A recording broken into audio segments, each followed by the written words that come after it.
We are about to try and do a 36-hour dopamine detox from 9 p.m. Friday night to 9 a.m. Sunday morning, where we can't look at any screens, no phones, no TVs, no social media, no coffee, and no sugar to see if it resensitizes our dopamine receptors. Basically meaning, will life feel more exciting? Will it feel more vibrant? And will our motivation come back?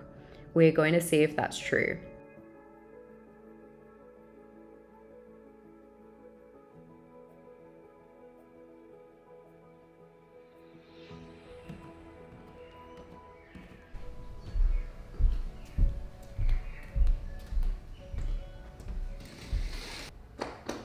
First thing I'm going to do is attempt to meditate.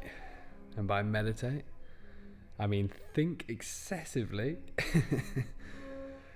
Nah, but all I do is I don't worry about if I'm thinking. My whole goal is to just try and calm my nervous system. Breathe deep into the base of my body, and then slowly breathe out. I count in for 5 and out for 5. I do it very simply.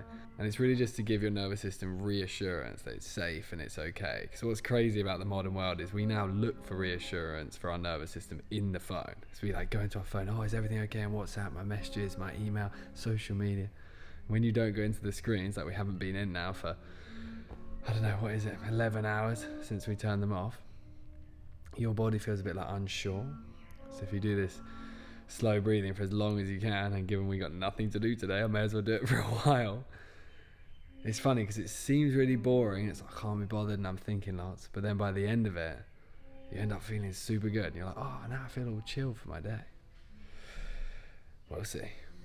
Okay, here is our low dopamine breakfast. We've got no honey in there whatsoever, no added sugars, just pure, plain oats and chia seeds. You know what would be nice with this meal? What? Some TV. Oh. We always would have honey on this every day, so this is going to be good though. Isn't it funny? Hunter-gatherers probably barely ever had honey. Well, I mean, they may have occasionally came across a beehive. Now we've got to go one day without honey and it feels like a big deal. Sadly, last week our car broke down, so we would be doing some really cool things like driving to some great lookouts and doing some great walks, but we don't have that luxury. So TJ came up with a great idea and he said, let's walk to Brunswick Heads, which is quite a distance from our house. So off we went, we got packed and ready, and our big adventure begins. The town that we're close to is a town called Brunswick. It's near Byron Bay in Australia. And we've never attempted to walk there, but it might be about 75 minutes to get there. if I'm being completely honest with you guys, I'm finding this challenge quite hard and I'm quite surprised. Usually I would have had my coffee by now and checked my phone, but we're just going to continue to walk in the silence. What did people do in the olden days without phones? Did they explore cute bookshops, roam art galleries, write poetry, fall in love with the people around them? Did they go to comedy shows? What are the screens stopping us from doing? Are the screens stopping us from living our most fulfilled life? We're home.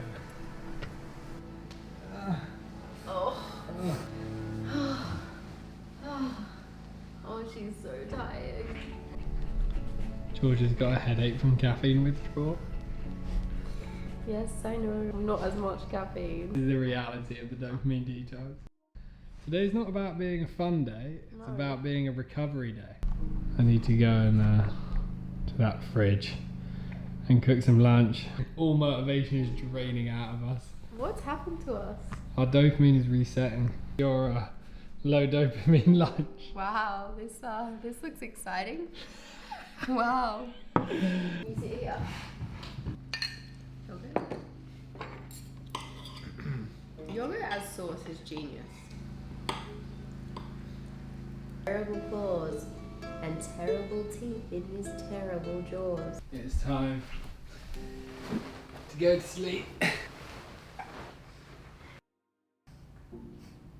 Right, 2.5 hours later, after laying in bed doing some reading, then lying there just being bored, then falling asleep, we're back in the game. It literally feels like we're kind of sleeping off our addiction to overstimulation. Honestly, I think the tech is masking a deeper tiredness that humans don't realise we have. It's so easy for all your rest to be like, I'm gonna rest and watch a movie. I'm gonna rest on the sofa and play on my phone.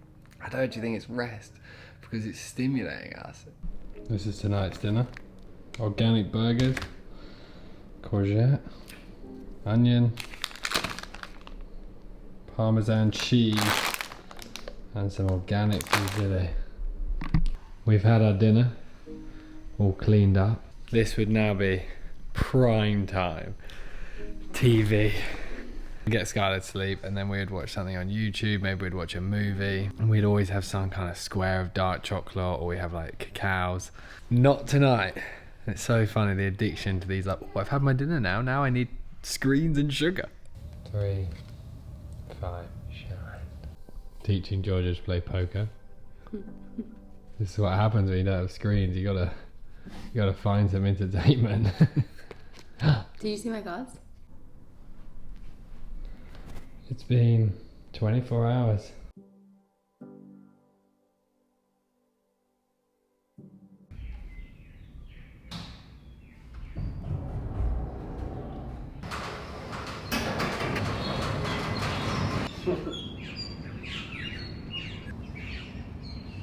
Good morning.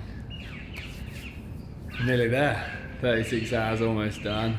We had a good sleep last night. Very good sleep. Feels like there's some sort of change in the brain. I feel a lot more energy. I feel a lot clearer in my brain. Like my brain doesn't feel so foggy. And I feel like a real excitement for the day. Skyla, I think it's healed us. It might... She's laughing. It might have healed us. You know, the brain reset with the no screens?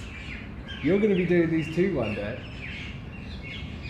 Do you know what? Something that was so interesting is last night, George and I obviously had nothing to do. Like normally we might just like watch a movie or whatever it might be. So we had a bath together. And I noticed the immensely sad reality that we've been living in this new home for 5 weeks and never had a bath together. We've never had isn't that crazy?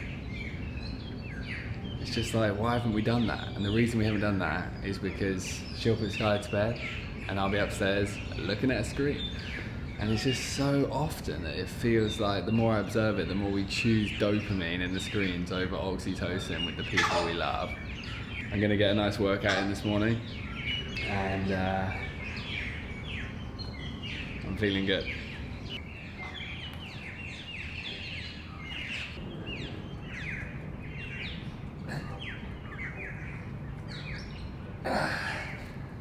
What do you think? I like being a dad. You've made it. It's after 9 o'clock. I haven't touched my phone yet. 36 hours. I feel good. Really? Yeah. Yesterday I felt awful. I felt like I was unwell. I woke up and my head was pounding. I had a headache. Maybe you actually were unwell as well. Yeah, I don't know, but I felt Or maybe that's terrible. how severe the tech withdrawal is. Last night we played poker, we had a bath and like relaxed and just like did things instead of sitting and staring at a screen together. And it was so nice. And I want more of that. I don't want to spend like, you know, the weekends on the lounge just like... This experiment has been much more effective than we necessarily expected it to be. Today I'm feeling very motivated. I've been gymming and cleaning the house. I even like scrubbed down my shower, which is something I absolutely hate doing.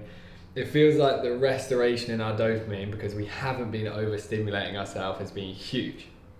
So the new boundary we're going to try, just for context, it's now, first time seeing a screen, 9:28. So we did 36.5 hours.